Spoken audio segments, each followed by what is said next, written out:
Welcome back, movie lovers. I am Josh. And I am Chris. And with our powers combined, we are Garner Brothers Movie Lovers. Today we're talking about our top 10 movies of 2021, but there are two of us. So it's going to be more like top 15. There's some overlap. Plus some we each have our own honorable top 10. mentions. This is more like a top 50, but it really isn't. We do need to say, before we start, these are our favorite films of the year. We do not claim to know the best films that were made this year, nor have we seen every movie that came out this year, and you should know something about our personal taste in films before you look at this list, because we don't love movies that are hyper-violent or ultra-profane or hypersexual, and so you're not going to see any films on the list that even skirt close to those kinds of things. It's kind of a family movie channel, not designed to be, but just because that's what we see. And so you're not going to see some movies that you might have loved because we didn't see that movie because we looked at the content and thought, we're not going to like that. That's true. That being said, my list is the best movies of 2021.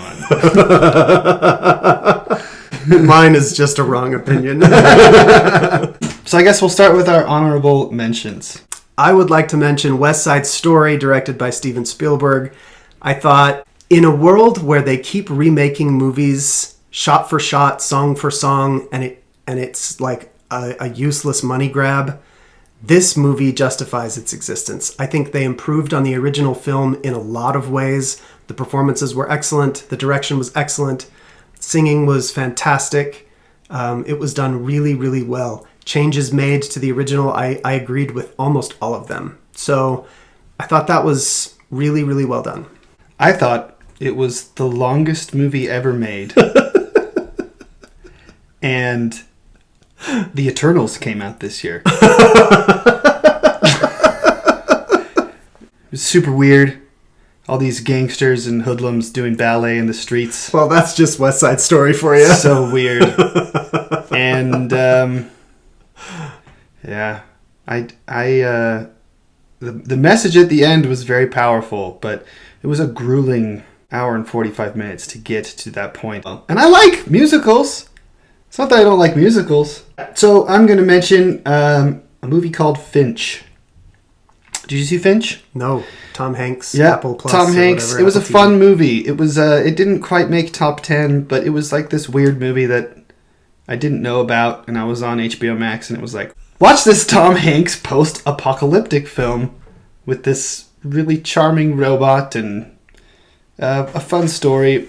It just wasn't impactful enough to make it on my list, but it was worth seeing.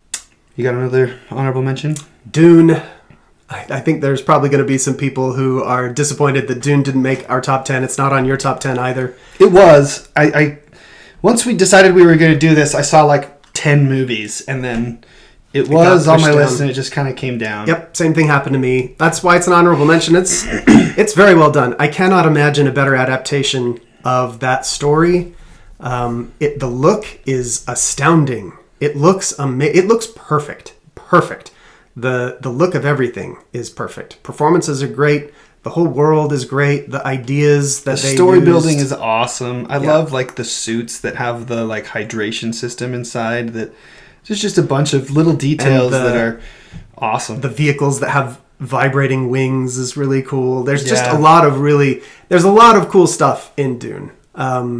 Ultimately, it fell a little short for me just because it's such a downer of a movie. It's a downer of a universe, really. I mean, like, everyone in the galaxy is just bad, except for House Atreides. And anyway, it was kind of a downer for me. But I did like it. I really like that director. Yeah. I'm looking forward to seeing the sequels and thinking that maybe my opinion of this movie will grow as the movies continue to come out. I agree with that. Denis Villeneuve, I'm always interested in what he's going to do. Yeah, next. he's like he's working on one Dune. of the best, I think, in Hollywood right now. Yeah, so he's really good. I think that's one reason maybe why I didn't like it as much too, is because Denis Villeneuve was making it that I had such high expectations. I put Free Guy in my honorable mentions because it was just such a super fun movie. It's certainly not worthy of being on a top 10, but gosh dang it, it was fun. That's all I have to say about Free Guy. I'm gonna throw in one more is all, and it's a documentary called The Lost Leonardo, and it was crazy. It's about a painting that somebody sold at an auction thinking it was just maybe a student or maybe somebody years after Leonardo da Vinci died who was replicating him. And they had like an art forensic person or something look at it.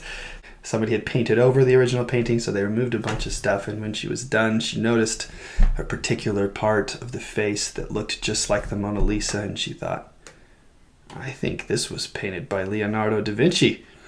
And a bunch of people came to look at it, and they decided to start advertising it as that before they really authenticated it. And this thing blew up. Eventually was sold to like a Saudi prince for like I think like $300 million, if I remember right. And freaking, we don't even know if it was actually by Leonardo da Vinci. Those are our honorable mentions. Let's move on to the top 10. I'm going to give the 10 spot to a musical, Tick, Tick, Boom, starring Andrew Garfield. I was actually really blown away by Andrew Garfield in that film. I thought he was amazing. His singing is incredible. He's not a singer, but he took voice lessons for this role and absolutely killed it. I thought his neck was going to explode in that first song. When he was playing on the piano, there was this vein that was like... But yeah, he's really singing his heart out. He was amazing. Great. And you know what? If I were to give a Best Actor award, I would give it to Andrew Garfield from Tick, Tick, Boom. Yep. Holy his performance alone is why that movie is on my top 10. Like, I thought he was amazing. Crazy. I don't super love any of the songs in it. I mean, there were good songs. I liked them. I didn't super love the story. I thought it was actually really like anxious. It made me anxious because he was so anxious about, getting stuff done. He's not a super likable character. I mean, he basically throws everything away in pursuit of this one thing. But ultimately, I was just... The end of the movie moved me. And his performance was just stellar. So it's on my list, number 10. Yeah. My number 10 is a movie called Percy vs. Goliath, which is a Christopher Walken film. It's a true story about a Canadian farmer who decides not to buy this new pesticide you're supposed to spray on your farm because he thinks his crop is strong enough. He's been saving seeds for generations. And because he decides not to do it, this big company decides to target him. And they pretend, they go and look at his seed when he's not at his farm, supposedly find a gene that's specific to their patented pesticides, and they try to destroy him. And this single farmer from Canada takes on this huge corporation all by himself and finds out that there's around the entire world different farmers who've been destroyed by this company who are sending him letters and support and money, and it's a pretty cool movie. I liked it. Did you say it was based on a true story? Mm-hmm. Cool. I have not even heard of it. And I check it out. I found a Canadian folk singer I really like when I watched this movie. Okay. His name's David Francie, and I like his music a lot. And the heart breaks like a window pane until it can't stop. Excellent. What's your number 9? The Alpinist. Yep, didn't see that one. So it is a documentary about a free solo climber. Did you see Free Solo? Came out a couple of years ago. I am ashamed to say I have not. That's fine. You don't have to have seen Free Solo. Everyone's seen Free Solo. If you have seen Free Solo and you liked Free Solo, you should check out The Alpinist. It's like even crazier than Free Solo because he's free soloing like icicle waterfalls. I mean, the guy's like free climbing mountains in the winter. He's free climbing a bunch of other stuff too. But anyway, the documentary is fascinating. You should know going in. This is kind of a huge spoiler, but I feel like you need to know before you see it that the subject of the film, the climber that they are shooting, died shortly after the film wrapped in a climbing accident. Oh. And so, like, I think you need to know that going in because he survives everything in the film. You do not see his death on screen, thank goodness. But imagine if they put that in. But they do kind of come back and shoot kind of like a postscript kind of thing about him after his death, and they have shots of a memorial service for him and things. And so it ends really sad. And so I think you need to know that going in. But it is fascinating. A fascinating look at a guy who led an interesting life. And an interesting guy, for sure. So, The Alpinist. That's my number 9. My number 9 is The Courier with Benedict Cumberbatch. It's another true story. It was a powerful true story I didn't know about, related to the Cold War, and it's just crazy, I guess, when you hear these stories of two individuals who single-handedly may have ended the Cold War. Like, it's and who sacrificed. One of them so sacrificed much. Literally everything. Yeah. He lost his wife and his child and his life. Yeah. Spoiler alert. The other one was in jail for years and almost died and almost lost everything. And fascinating espionage, true story that is worth seeing. I really, really enjoy it. I agree.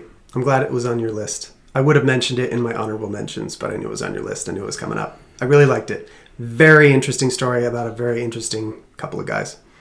For sure. Yeah.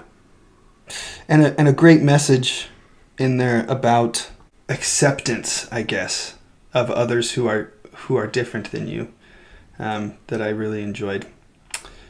Which kind of segues into my next one, so I'm going to say my next one. Go. Raya and the Last Dragon is my number 8. And specifically, I love that movie because we live in such a polarized world right now. And this movie is specifically about a very polarized world who doesn't trust each other, who hates each other. And in particular, there's 2 different factions who loathe each other more than anything else. And they don't see any way they can possibly overcome the hate that they have for one another. But in the end, the message is to be the change that you want to see in the world. And it was really powerful for me to see it in this movie and to see just that final moment where Rhea finally, she's trying to get everyone to do what's right, but no one will trust anyone else to do it. So she finally takes the first step and she sacrifices herself to save everyone. And then everyone in turn does it. And it was very impactful for me because our world needs that. Totally agree with everything you said. Totally agree. It's on my list too, but higher up. Oh, really? Yep. Oh, I'm so glad to hear that. Yeah. No, I loved it so much. I loved Raya and the Last Dragon. I found it moving. The end of it really honestly, is. It really very is. moving. Yep. I'm excited to see where that landed on your list. What's your number 8? My number 8 is another documentary. Wow. Called Misha and the Wolves. Wait a sec. I think I may have heard of this movie. Is it about somebody in like a major war who tried to escape like a prison or something? And Holocaust. And found wolves and like lived with wolves? Yes. That's the craziest thing. It is. It is a crazy story. And you hear it and it's just amazing. And as the movie goes along though, it is weird. As the movie goes along, it starts to feel more like a psychological thriller, and it gets really weird. It goes places you do not see coming. And in the end, the movie does to you what characters in the film have done to others, and it is wild. It is a really weird experience. I highly recommend. Where did you watch it. that? It's on Netflix. Gosh dang it, Check I'm it out. watching that. Check it out. It is so weird. Number 7 for me is Shang-Chi. It would have been the best Marvel movie of the year had it not been for another one that we're obviously going to mention later. But I really enjoy Shang-Chi, and we did a video about this and everything we love, and I'm not going to talk about it anymore. But you should go and check out our previous video. I'll probably have a link on the screen right now. Right there. Or maybe it's over there. I don't know where it is. I might not even have one.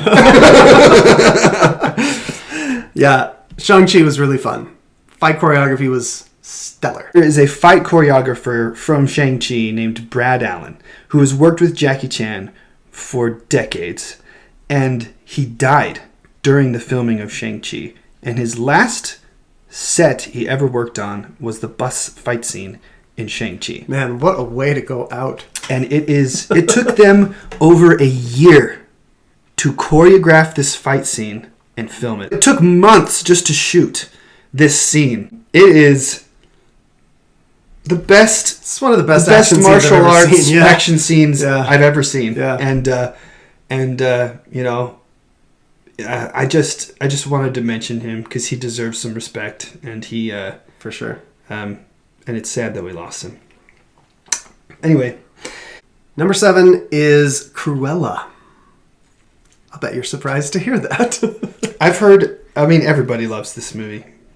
I've heard nothing but good things about this movie. I feel like a lot of people, though, kind of forgotten about it by the end of the year. Like, it kind of came flew out under the kinda radar. early, Yeah, and and it was only, it was streaming and stuff. And so, but man, Emma Stone and Emma Thompson are, like, chewing the scenery in that movie through the whole thing in a wonderful way. Emma Thompson was in that movie, too. She's the bad guy. I've almost completely lost desire to see Disney live-action remakes. Me too! So I didn't see this movie. Okay, see, the reason it ended up on my list is because I was so tired of Disney live-action remakes. And then this one came out. And I was like, this movie actually deserves to exist. None of their others do. Like, I would rather watch the original Lion King, the original Aladdin, the original Beauty and the Beast in particular a million times before seeing any of those other films. But Cruella, to me, is a resounding success for the Mouse House. I think Disney finally did one right. I think this movie does a good job explaining kind of where the 101 Dalmatians mythos comes from. It's not a remake of 101 Dalmatians. Okay, right. It's an origin story and a total rewriting of the character of Cruella de Vil. Cool. Which isn't even her real name. It's a persona she adopts in the film to kind of further her career. Anyway, I enjoyed it a lot. I should see it. I will. Very good. Number 6 for me is No Time to Die, the most recent James Bond installment, and we did a video about that as well. And we both really liked it. It might be my number 1 now. I don't know. James Bond movie. It's great. It's really good. Watch our video. It is my favorite James Bond film. Yeah. I mean, with good reason. Excellent. What's your number 6? My number 6 is another musical, In the Heights. Yep. See, this is another one where I started it and was like, this is boring. And then I stopped watching it. So I thought there was some fun stuff in the first half, but I can see why you would give up in the first half. Because the first half to me felt really, I don't know, kind of not that important. Like, everybody's got dreams or whatever. And I had just seen Tick, Tick, Boom, which is a whole musical about dreams. Yeah. And I was thinking of La La Land's about people chasing their dreams. So the first half of this movie, I thought, this is just going to be another movie about people chasing their dreams. The second half of In the Heights is totally awesome. So good. And it becomes a movie about what it's like to be the child of immigrants. And it opened a window for me into a world that I know nothing about and can only understand through other people's eyes. And so to me, it was definitely worth a watch for that reason. And Abuela's song is like, holy cow. Is this Lin-Manuel Miranda? Yeah, he wrote it. This was a musical that he wrote before Hamilton. I really thought it moved me in the Heights. In the end, I really loved how it played out. So the first half, like you, I was not wild about, but it totally won me over. Number 5 for me is King Richard. Before the fame and glory of their dominating careers in the world of tennis, we see the trials and hardships of Venus Serena Williams' face, coming from humble beginnings in the ghettos of Compton, practicing with a broken city with used balls and bent rackets. Their coach is their father, Richard Williams. He pushes them to reach their full potential. And it's, I thought it was a really awesome movie. There's kind of an idea in the tennis community, you know more about tennis than I do, that he's kind of harsh and domineering and manipulative. Yeah. Yep. And this movie, I think, does a very good job of and the reason why I think it does a good job is because Venus and Serena Williams and their sister are all producers for this film and have all given this movie their vote of approval. They have all said that they believe it is an accurate representation of the relationship that they had with their father. And he is not perfect. And that's clear in this movie. He does come off as overprotective and manipulative and domineering. But they wanted but you understand why he is that way. But they also wanted to let everyone know about this other side to him that nobody else knows about, which is an extremely loving and just another side. And it was done very well. And I think that Will Smith is probably my pick for Best Actor for the year from this role. I think he did fantastic. What's your number 5? Spider-Man No Way Home. Spider-Man No Way Home is a really good movie. It's fantastic. Yeah. We did a review for that. We sure did. Go watch the review, but we really like it. Josh likes it more than anyone else in the world. Than me. But yeah, it's great. Super fun. My number 4 is a movie called Mass. I want to see this. Dude. It's heavy. It's a hard movie to watch. It is literally a movie that takes place in one room between 4 people. It's like 2 hours of them talking. You are never once checking your watch in this whole movie.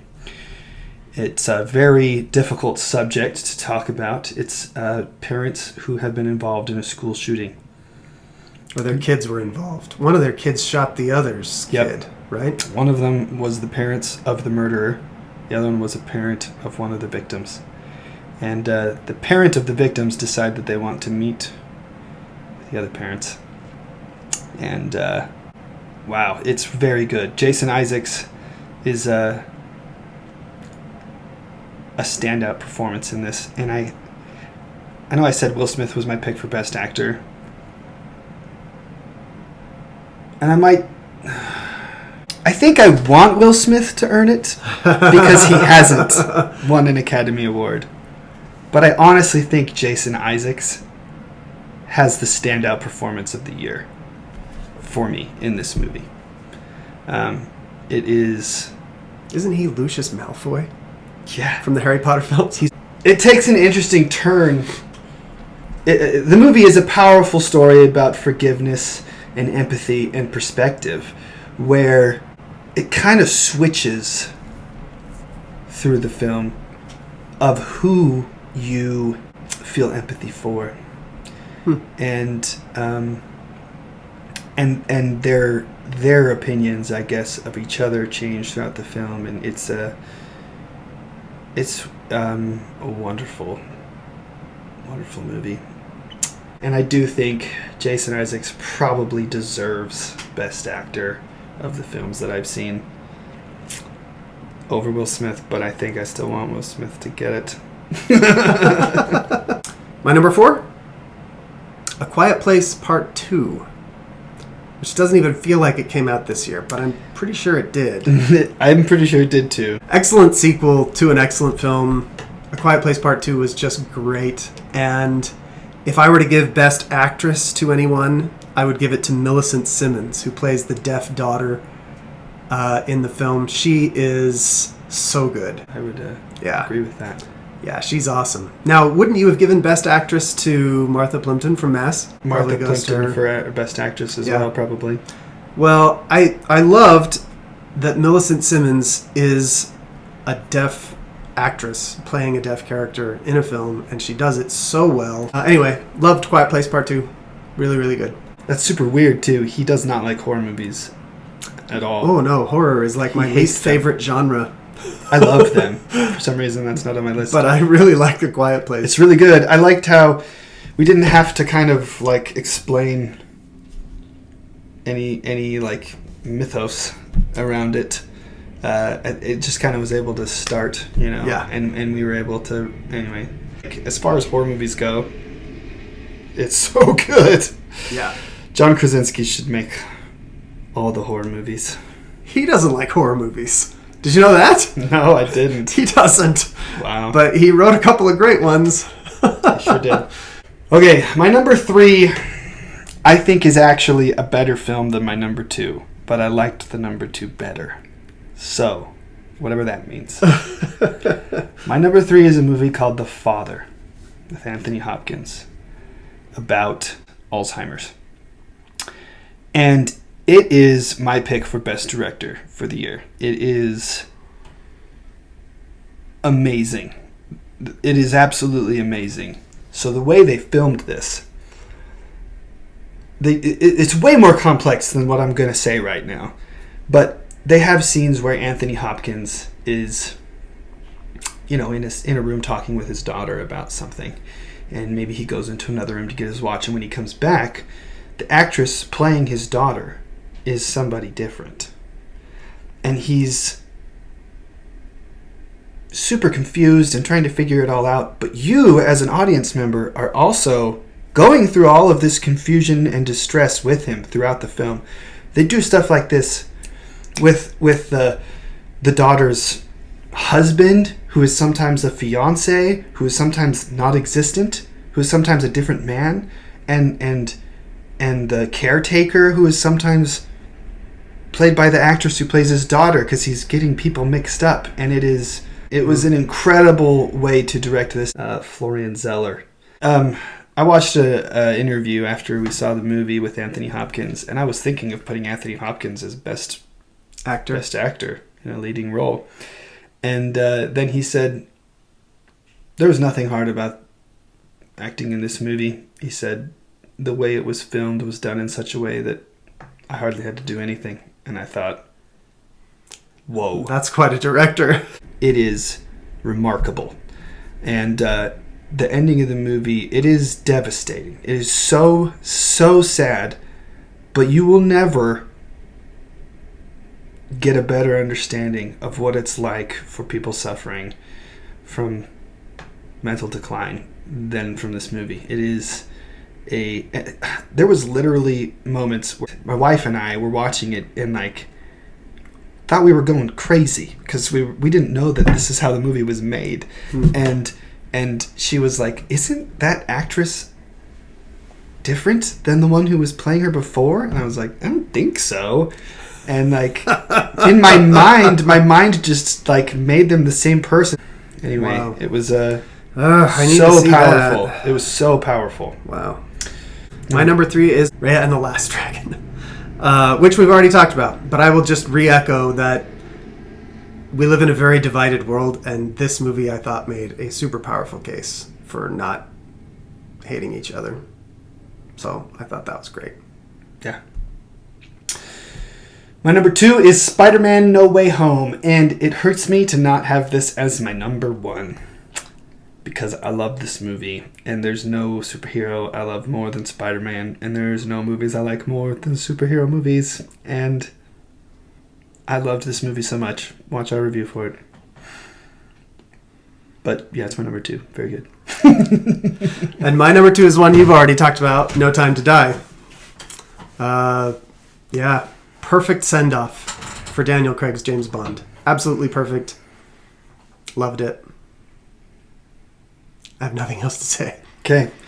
I guess our number 1's probably the same. Belfast.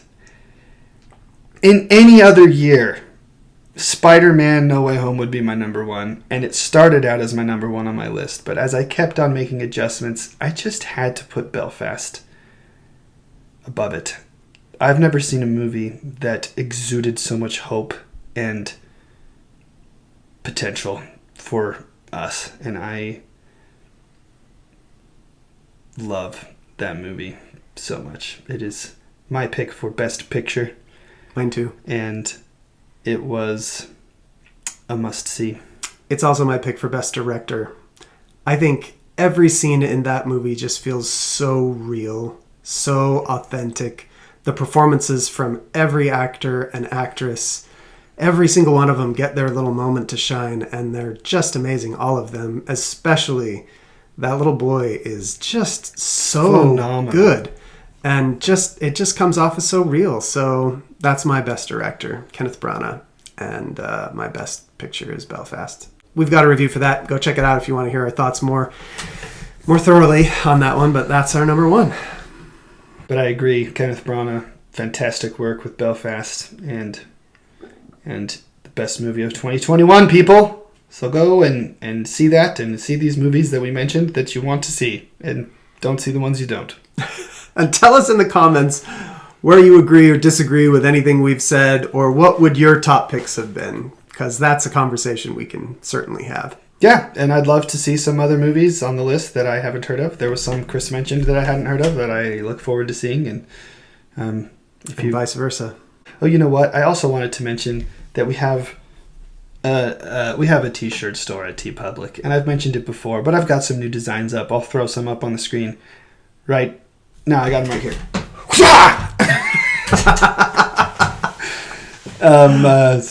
So go ahead and see if you care to buy any of those if you want. And we've got videos on the site of I did time lapses. Yeah, some time lapses doing some of the designs on the shirts, and they're mostly just silly.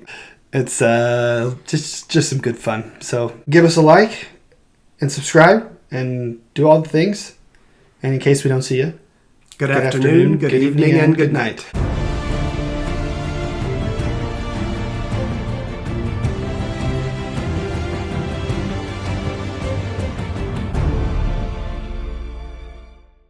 Watch this Tom Hanks post-apocalyptic. Oh, I can't do it. I can't say it. Post-apocalyptic